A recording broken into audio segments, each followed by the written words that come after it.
అందరికీ నమస్కారం. ఈరోజు మనం ఈ వీడియోలో మహాపరిసత్యాలు పుస్తకంలోని 4th చాప్టర్ని, అంటే ఇంతకుముందు 3 చాప్టర్స్ అయిపోయాయి. ఈరోజు 4th చాప్టర్ని మనం తెలుసుకుందాము. ఈ వీడియో కొత్తగా చూస్తున్న వాళ్ళు ఆ 3 పార్ట్స్ చూస్తేనే ఈ విషయం, అంటే ఈరోజు చెప్పుకోబోతున్న విషయం అర్థమైంది. కాబట్టి అందరూ ఆ వీడియోస్ చూసిన తర్వాతనే ఈ వీడియో చూడాల్సిందిగా నా మనవి అనమాట.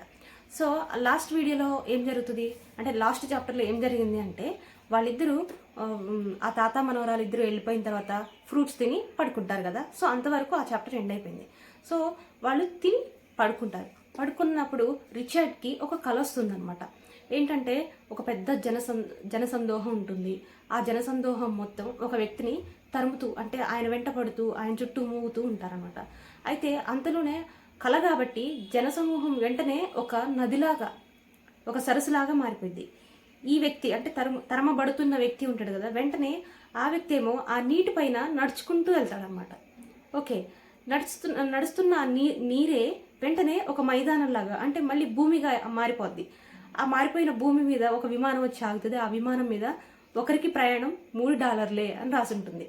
వెంటనే రిచర్డ్ $3 అంటే ఎవరో ప్రయాణికులు వచ్చారేమో, మళ్ళీ నేను ఫ్లైట్ ఎక్కించుకొని తీసుకెళ్ళాలి అంటే ఒక వ్యాపార ధోరణిలోనే ఆలోచిస్తూ, ఒక కళ కదా, తెల్లారిందేమో, ప్రయాణికులు వచ్చారేమో అన్నట్టుగా దిగ్గున లేస్తాడనమాట. ఇదంతా కళ, రిచర్డ్కి వచ్చిన కళ.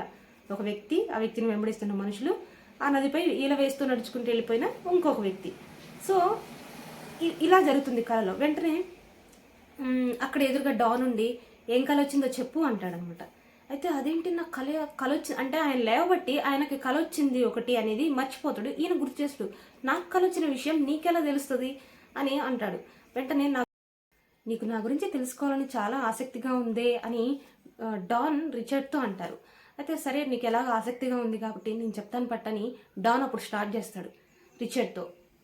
నీకు న్యూస్ పేపర్ చదివే అలవాటు ఉందా? కొన్నాళ్ళ కింద అమెరికాలో ఒక వ్యక్తి జనసందోహం నుంచి 12,000 మంది చూస్తూ ఉండగా గాలిలో అదృశ్యమైపోయాడు అని పేపర్కి వచ్చింది, చూసావా అంటే, నేను చూశాను, ఆ వ్యక్తి పేరు డొనాల్డ్ షిమోడా అని అంటాడనమాట రిచర్డ్. అంటే ఆ డొనాల్డ్ షిమోడా ఎవరో కాదు, నేనే అంటాడు. ఆ రోజు విమానం పైన బంగారు రంగులో డాన్ అని పేరు రాసి ఉంటుంది కదా, ఆయన షార్ట్ కట్ నేమ్ డొనాల్డ్ షిమోడా అని, ఆయనకి ఇష్టమైన పేరు అంటే డాన్ అని రాసుకుంటాడు అనమాట. ఆయన ఎవరో కాదు, ఈ డాన్ అని ఈయనకు తెలియదు కదా. సో ఆ వ్యక్తి మీరా, ఆ వ్యక్తిని అందరూ దేవదూత అని, ప్రవక్త అని, జనాలను ఉద్ధరించడం కోసం వచ్చిన గొప్ప దేవదూత అంటారు కదా, మరి మీరేంటి ఆ దేవదూత పనులు వదిలిపెట్టి నా దగ్గర ప్రత్యక్షమయ్యారు అని అంటాడనమాట. సో మరి ఇలా దేవుడు చెప్పిన పనిని మధ్యలో వదిలేసి రావడం కరెక్ట్ కాదు కదా, ఎందుకు పాపం వాళ్ళని వదిలేసి అలా అర్ధాంతరంగా వదిలేసి వచ్చి ఇక్కడ ప్రత్యక్షమయ్యారేంటి అని అంటాడు. సో దానికి ఆన్సర్ చెప్పకముందే రిచర్డ్ వెంటనే అంటాడు, వాళ్ళిద్దరు నిద్ర లేచిన తర్వాత మాట్లాడుకుంటారు కదా, అప్పుడు రిచర్డ్ ఏం చేస్తుంటాడంటే, విమానం యొక్క నట్స్ ఉంటాయి కదా, వాటిని బిగిస్తూ ఉంటాడు, టైట్ చేస్తూ ఉంటాడు. సో రెయిన్షీల్ని ఉపయోగించి టైట్ చేస్తూ ఉంటాడు. సో తనకు ఒక రెయిన్షీ కావాల్సి వస్తే, డాన్ ఒక రెయిన్షీ ఇవ్వవా, ఇది బిగించడానికి కొంచెం వేరే నెంబర్ రెయిన్షీ ఇవ్వవా అని అడుగుతాడు. వెంటనే డొనాల్డ్ ఏం చేస్తాడు, తీసుకొని ఇగో తీసుకో అని చెప్పి ఇలా విసురుతాడనమాట. విసురుగానే అది గాల్లో తేలుతుంది అనమాట. గాల్లో తేలితే ఈ రిచర్డ్ ఏం చేస్తాడంటే, అరే ఇది బాగానే ఉంది కదా, బాగానే పని చేస్తుంది కదా, ఇది గాల్లో తేలుతుంది ఏంటి, సరిగ్గా పని చేయట్లేదా ఏంటి, మంచి పనిముట్టే తెచ్చాను కదా నేనని దాన్ని చెక్ చేసుకుంటాడు ఇట్లా చూస్తూ. తర్వాత దాన్ని యూజ్ చేసుకుంటూనే పని చేసుకుంటాడు. తర్వాత దేవుడు అప్పచెప్పిన పనులని మధ్యలో మానేసి రావడం తప్పు కదా అని మళ్ళీ అడుగుతాడు. అడగగానే అప్పుడు డాన్ చెప్తాడు, మనసుకు నచ్చిన ఏ పనైనా మనం వదిలేసి రావడమే మంచిది, దాన్ని ఇష్టం లేకుండా చేయడం కంటే దాన్ని వదిలేయడమే బెటర్ అని చెప్పి అంటాడు. ఇంకొక రేంజ్ ఏమైనా కావాలా అని డాన్ అంటే, రిచర్డ్ దానికి, ఏంటి మళ్ళీ గాల్లో విసురుతావా, అది తేలిద్దని నేను చెప్పి షాక్ అవ్వాలా, అసలు నువ్వు చేసే పనులు అంటే ఏ పనులు, ఇంజన్ ఇలా అనగానే స్టార్ట్ అయిపోవడం, పురుగుల్ని శుభ్రం చేయకపోవడము, ఆయిల్ చుక్కలని విమానంపై ఒకటి కూడా లేకపోవడం, ఇవన్నీ ఈ గాలిలో తేలేలాగా రేంజ్ని విసిరవడం, ఇవన్నీ గొప్ప విద్యలు అనుకుంటున్నావు కదా, అసలు ఇవన్నీ హిప్నాటిజము, మ్యాజిక్ చేస్తున్నావు నువ్వు, ఇదేం పెద్ద కళ కాదు అంటే, ఏంటి ఇదంతా మ్యాజిక్ అనుకుంటున్నావా నువ్వు అని చెప్పి డాన్ అంటాడు అనమాట. అవును, ఇదంతా మ్యాజిక్, నాకు తెలుసా అని అంటాడు. అంటే డాన్ని ఆయన గుర్తించడం అనమాట. ఎంతసేపటికి ఇదో మ్యాజిక్, ఒక నార్మల్ పర్సన్ లాగే, ఒక ఫ్రెండ్ లాగా, ఒక పరిచయమైన ఫ్రెండ్ లాగే చూస్తూ ఉంటాడు. రిచర్డ్ అడుగుతాడు, డాన్ మరి దేవదూతగా ఆ దేవుడు నిన్ను ఈ భూమి మీదకి పంపించాడు, కానీ నువ్వేమో నాకు ఈ పని ఇష్టం లేదు అని చెప్పి ఆ ప్రజలను అలా అర్ధాంతరంగా వదిలేసి రావడం తప్పు కాదా అని అడుగుతాడు. దానికి డాన్ అంటాడు, అసలు ఈ పని చాలా బోరింగ్ పని, ఇంకొకరి భవిష్యత్తును ముందే చెప్పడం, నీకు ఈ పని చేస్తే ఈ కష్టం వస్తుందని ముందే చెప్పడం, వారి యొక్క కష్ట నష్టాలను మనమే మోయడం, ఇవంతా చాలా బోరింగ్ పని.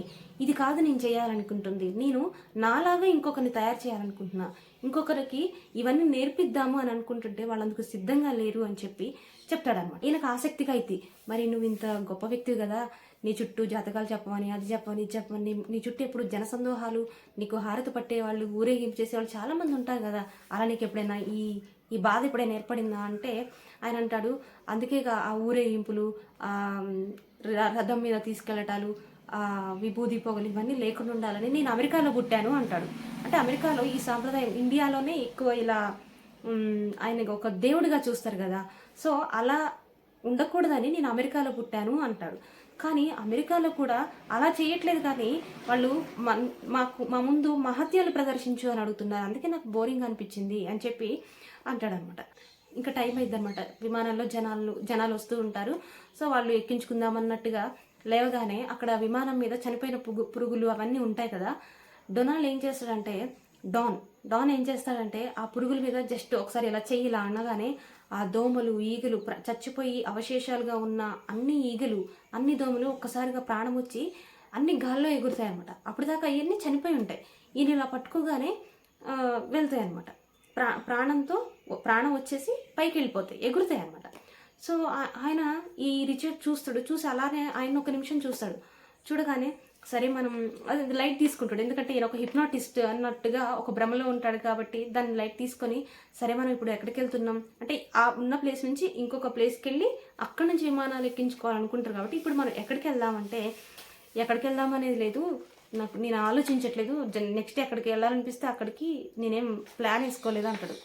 అయితే ఒకసారిగా రిచర్డ్ భయపడతాడు, ఎందుకంటే ఆయన ఇంతకుముందు భవిష్యత్తు గురించి ప్లాన్స్ లేని వాళ్ళందరూ ఫెయిల్యూర్స్ అని ఆయన నమ్ముతూ ఉంటాడు. కాబట్టి వామ్మో ఈయనకు ప్లాన్ లేదంట, ఈయనకు భవిష్యత్తులో ఏం చేయాలో ఒక ఇది లేదట, ఈయన నుంచి తప్పించుకొని అర్జెంటుగా పారిపోవాలనుకుంటాడు. కానీ ఆయన వదిలి వెళ్ళాలనిపించగా ఆయనతోనే ఉంటాడు. ఇక్కడతో ఈ చాప్టర్ ఎండ్ అయిపోయింది. సో ఇక్కడ ఈ చాప్టర్లో మనం నేర్చుకోవాల్సింది ఏంటంటే, ఫస్ట్ రిచర్డ్ ఒక కలగంటూ ఉంటాడు. కలగంటున్నప్పుడు కూడా ఆయన కళలో ఏం జరుగుతుందో అన్నంత అవేర్నెస్ డాన్కు ఉంటుంది. ఆయనకి ఏ కళ వస్తుందో కూడా ముందే చెప్తాడు. అంటే గతంలో ఏం జరిగిందో, వేరొకళ్ళకి ఏం జరిగిందో కూడా ఒక గురువుకు తెలుస్తుంది అని మనం ఇక్కడ తెలుసుకోవచ్చు.